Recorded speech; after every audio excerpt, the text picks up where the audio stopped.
السلام عليكم ورحمة الله وبركاته أخواني، كيف حالكم؟ أتمنى تكونوا بأحسن حال. أولا تنبغي نشكركم على المتابعة ديالكم وعلى الإعجابات وعلى التعليقات الزوينة بزاف.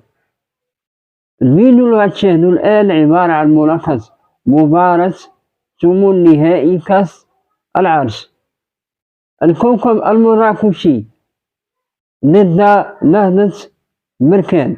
الشوط الأول انتهى بفوز نهضة بركان على الكوكب المراكشي ب2-0. الهدفين سجلهما يوسف مهري، الأول في الدقيقة 3 والهدف الثاني في الدقيقة 22. إخواني، باش منطولش عليكم خليكم مع ملخص، ما تنسوش ديروا الاشتراك في القناة وتفعيل الجرس ليصلكم كل جديد. تحياتي عبد الجا وفرجة ممتعة. ملعب الحارثية، القبلة المفضلة لأهل مراكش، لأهل البهجة والسرور، لمن يعشق هذا الكيان، للجمهور المتيم بنادي الكوكب المراكشي الذي يلعب هذه المباراة من أجل تقديم عروض كبيرة تتناسب وتليق وتاريخ حافل لنادي الكوكب المراكشي. وجاء اليوم بطل إفريقيا، بطل كأس الكونفدرالية النهضة البركانية، بطل الذي أسعد. الأداء فني ويكون إيقاع كبير يتناسب ويليق. وهذه المباراة بين النهضة البركانية والكوكب المراكشي. بدات المباراة كرة من جديد البحيري المبدع البحيري لفالير فالير فالير فالير، والحكم يقول لهم واصلوا لعب السادة، لا وجود للخطأ في الكرة الماضية بعد تدخل محمد. هذه المباراة ماري، جول الأول للنهضة البركانية في الدقيقة الثالثة. ماري يسجل ويعتذر للآلاف من محبيه، للآلاف من ولاد مدينته.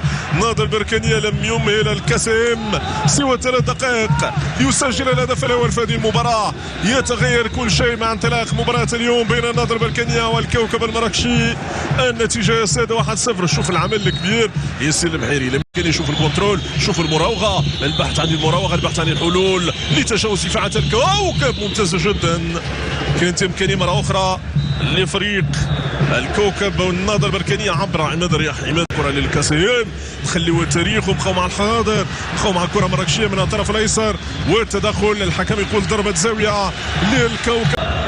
كرة تلعب في منطقة الجزاء بالراس، زالت الخطورة والتدخل من ماري. تعود الكرة من جديد من الطرف الأيسر للكوكب المراكشي الذي يحاول في الأيمن رقم 6 رضا يتبوغيما، رضا يراوغ، رضا يمر، رضا يا رضا، والتدخل من الحارس منيل الحمدي. كرة مثل هذه تمنح ثقة كبيرة لنادي الكوكب المراكشي. شوف رضا، المراوغة بلمسة للأمام للنهضة البركانية، والتدخل من العميد المدافع ولا القضاء. تلعب كرة النهضة البركاني في القائمة الأول، والتدخل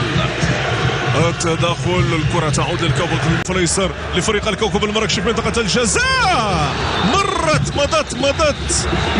ومضت، والحكم يقول لهم واصلوا إلى عامل وجود الخطأ في الكرة الماضية. هنا الإعادة لكرة عابرة لكل الحواجز الدفاعية، والتدخل من البركانية يتواجد في المدرجات، ولمسة للكاسم، والتدخل من المحمدي.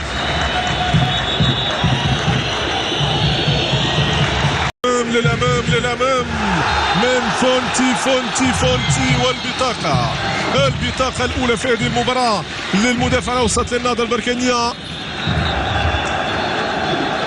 الكوكب المراكشي ينقل الخطورة في منطقة الجزاء، والتدخل من البورتيرو منيل المحمدي نحو خيري.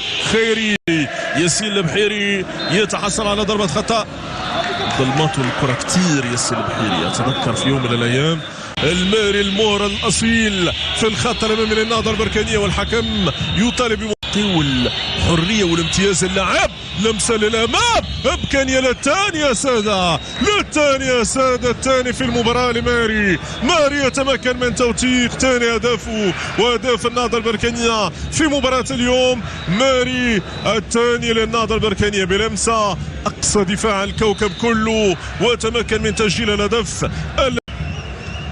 في انتظاره أنه يعطي إشارة استئناف اللاعب فارق يطلب استئناف اللعب وبالتالي تأكيد الهدف لجام من وضعية سليمة للماري إلى الأمام للنهضة البركانية. المراوغة في زمانها في مكانها والتدخل في آخر لحظة من دفاع الكاسيم. دفاع الكوكب تحت نيران النهضة البركانية في هذه المباراة. مرة أخرى كان كلود نيولو لمسة للأمام والتدخل من عادل تاحف.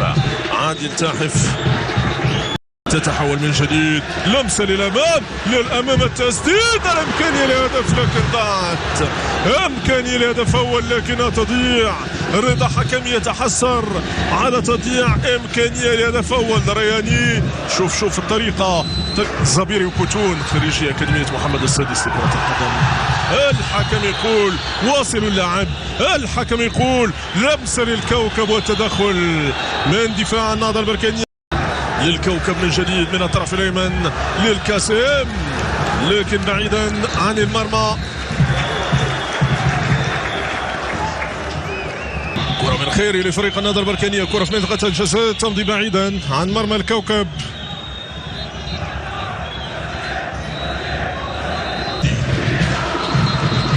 للكوكب إمكانية للتسديد من فسوخ والتغطية من دفاع النهضة البركانية. ضربة سوية للكاسيم. تلعب لمسة للأمام ضائعة لكن راهي مرفوعة، ضائعة وراهي مرفوعة. لعبت بالمقاس ولو أنه تأخر فيها شيئا ما. كانت انطلاقة ممتازة. شوف طلب الكرة من يوسف رياني هنا. كرة للكوكب من الطرف الأيمن، التدخل بركاني. نيولو في المتابعة كلود. أفضل الكرة تلعب في القائمة الثاني. بالراس من العميد ايتبوهيما ومن سببها بالراس الكرة الماضية للإعادة لما حدث. اجتهاداته ليصنع الفارق. كرة للأمام للكوكب المراكشي في منطقة الجزاء والتغطية بلا زيادة ولا نقصان في ملعب الخارجي. التسديدة لم تذهب بعيدا عن مرمى منير، عن مرمى المحمدي من رياني. حمدي ينبه اللاعبين. صوتي سيصبح نشازا وسط صيحات الآلاف من المبدعين في مدرجات ملعب الحارتي هنا في مدينة مراكش. كيف لي أن أعلق أمام جمال هذه الأصوات التي تصلح. لمسة من الطرف الأيمن للنهضة البركانية في منطقة الجزاء تمضي بعيدا عن مرمى الحارس جمجمي.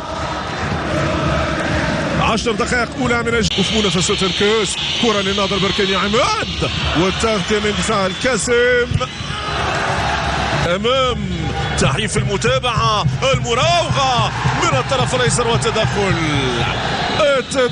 من دفاع النهضة البركانية. مرة أخرى يطالب بمواصلة اللعب. كرة في منطقة الجزاء والتدخل من الحارس منير المحمدي. زغود يمر لمسة يمر والتدخل والكرة ضربة زاوية لفريق النهضة البركانية. عمل بالكاس والبطولة في الفوتسال. كرة في القائمة الثاني، إمكانية هدف.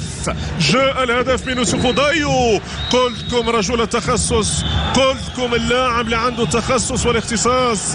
يوسف ضايو البوركينابي يسجل ثالث هدف مباراة هذه الأمسية، ثالث هدف مباراة الليلة للنهضة البركانية.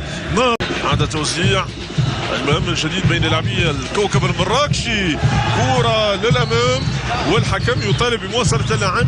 يقول للسلامي استجمع كواك لوجود الخطأ بالمرة. حدث في كرة سلامي مع تحيف.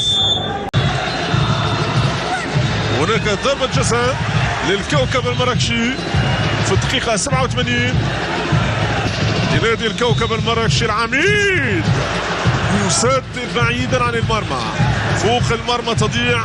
ضربة جزاء للكوكب المراكشي عبر القائد بوغيما.